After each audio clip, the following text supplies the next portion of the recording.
Майдан бери жүрөсүңөр да дагы.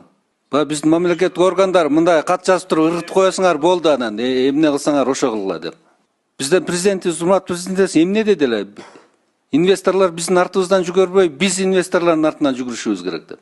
Дагы жол көңүлүңүздөрдү бурам. Ортобу, чаканбы, чоң ишканабы, инвесторбу көлөмүнө карабай жагдайларды түзүп беришибиз керек. Жерди мына чечип атабыз, батыраак чечкиле. Трансформация кылыш керекпи?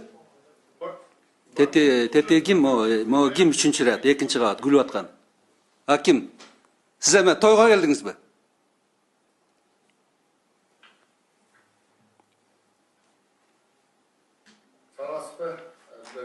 Сиз тойго келдиңизби эмне?